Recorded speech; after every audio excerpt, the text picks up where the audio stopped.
Thank you very much. Thank you, and welcome to Cats and Dogs on Press TV with me, Lembit Opik.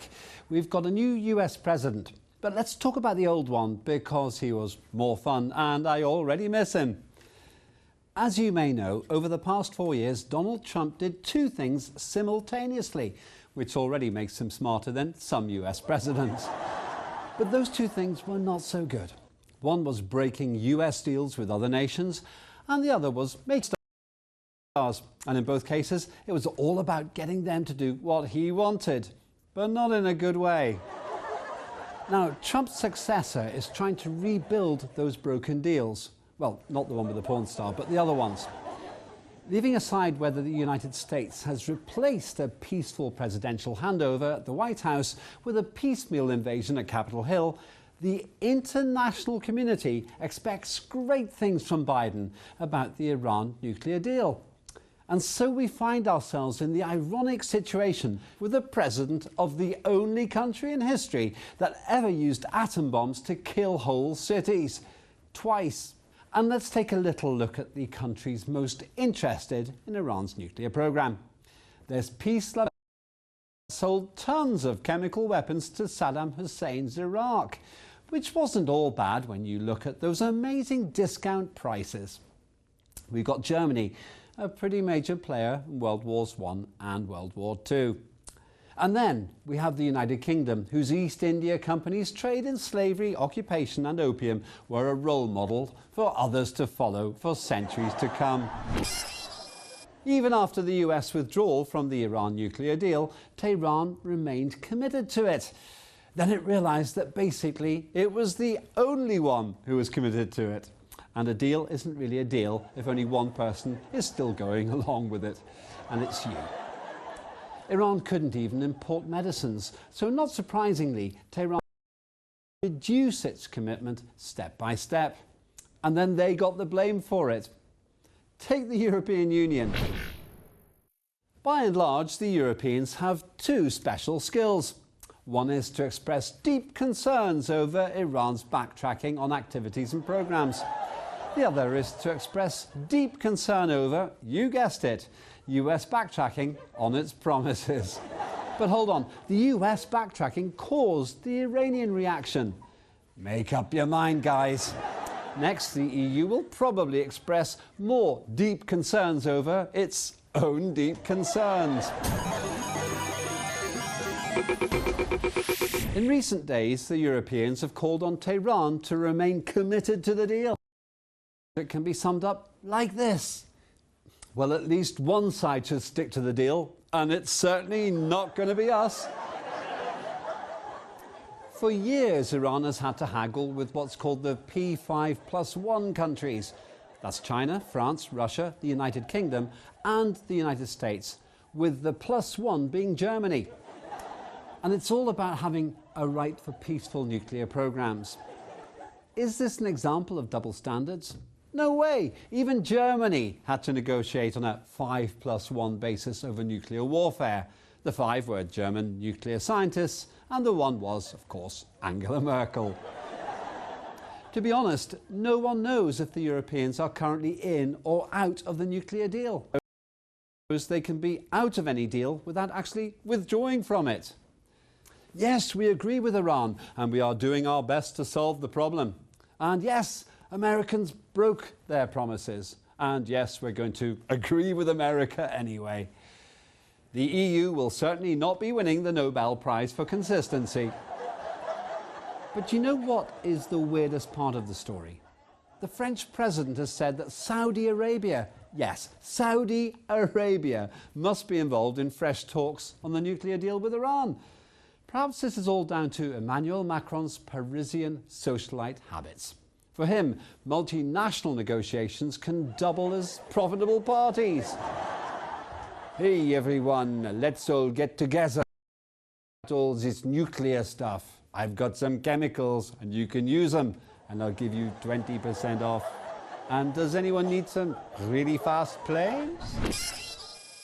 At any rate, Macron doesn't want to disappoint the Saudis. I mean, who's going to buy all those weapons now that Saddam's gone? Bring on the P5-1+1 plus Saudi Arabia talks. But the upside of Macron's plan is based on the hope that if things go too well for Iran, then the Saudis can always kill and dismember the deal at their consulate in Istanbul. And what plans do the Saudis have regarding nuclear energy? Just because no one expresses concerns about Riyadh's nuclear programs, it doesn't mean the Saudis for atom bombs too. And who knows, maybe France can help them out, if the price is right. And let's remember, Europe doesn't need Iran if they want to have a fight. They're perfectly capable of arguing with each other.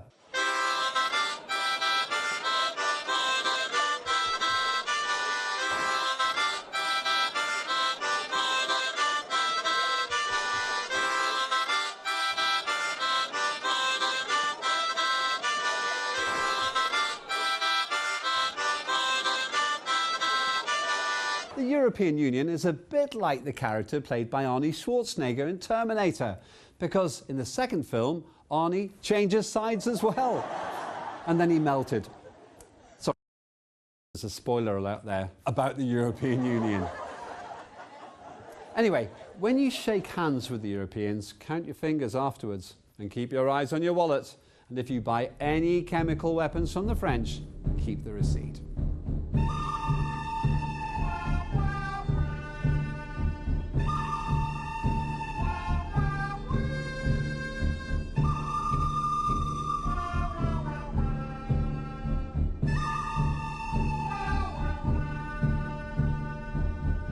The good this week is Bernie Sanders, who didn't follow suit when attending Biden's inauguration ceremony. Sanders' extra-large woolly mittens were given to him 2 years ago by a Vermont school teacher who made them from repurposed sweaters and bottles. Sanders has raised $1.8 million for charity through the sale of merchandise inspired by the viral photo of him and his mittens on Inauguration Day. Money from sales will reportedly support Vermont charities, not terrorists in the Middle East. The fact that you can still find a politician in America who is willing to use money for peaceful purposes is really astonishing. The bad this week is Viktor Orban, the Hungarian Prime Minister, for the illegal detention of migrants in his country. His bad is violating the laws of physics by proving that time does not move in a single linear progression, but in any direction he wants it to. It seems that time in Orban's Hungary has reached the where xenophobia was still a sacred value.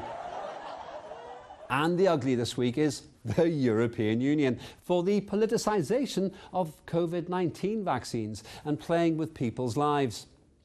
Already criticised for a slow rollout for its 27 member states, Brussels has retreated on export controls linked to Ireland and Brexit. Let's hope the coronavirus vaccination doesn't get stuck in the nonsense negotiations of the European leaders. Otherwise, it would take a decade before they decide that they have to negotiate it all over again with Saudi Arabia as a new member of the European Union. Speaking of France again, I'm delighted to announce that on the phone we now have a great politician, an outstanding nuclear expert, and an East Asian shareholder who has an eye on the Balkans as well, and a hero who left his mark on Donald Trump with a white-knuckle handshake at the G7 summit. Yes, it's all one person, His Excellency Emmanuel Macron. Let's get down to business. Give you one more night to get this. We've had a million nights just like this. So let's get down to business. Mama, please don't worry about me. 'Cause I'm about to let my heart speak. My friends keep telling me to leave this. So let's get down to business. Business. Give you one more night to get this. We've had a million nights just like this. So let's get down. Mr. Macron, welcome to Cats and Dogs, and thanks for talking to us. This is the online shopping channel, right? What do you mean? Well, I've got some stuff to sell, like supersonic planes and chemicals and, well, other stuff. I'm not sure I'm really in the market for that. I'll give you a good discount. Before we get into that, why are European politicians so keen on backtracking on their promises? There is no money in it, is there? It's much more profitable to destabilize every cent for the arms sale. Isn't that a bit unprincipled? Well, if that's what you're interested in, I can sell you my principal too, if the price is right. Don't you think that when you don't honour your promises, you look unreliable and at the end of the day, the world becomes a more dangerous place to live? Yes, that's the point. I mean, we are not going to be able to sell weapons if everyone's expecting peace, are we? But what's wrong with peace and reconciliation? That's what the weapons are for. Look, I'm a bit busy with something. Such as? An Indian delegation is in Morocco to negotiate over a fishing agreement, and I haven't made any statement about it. I want to ask India to dump it. Who needs Moroccan fish when you can spend your money on French chemical weapons instead? But you can't feed chemical weapons to people, can you? Want a bet? Thank you, Mr. Macron. Nice chat. Hey, I thought you were going to buy something. I'll call you later. Okay. Want to buy some fish? Oh, I've got to go. That's it for this week. Join me again next time to find out who's making fishy deals, who's fishing for favours in Washington, and who's being caught out in the net of hypocrisy. This is Press TV. I'm Lembit Opik, and that was Cats and Dogs.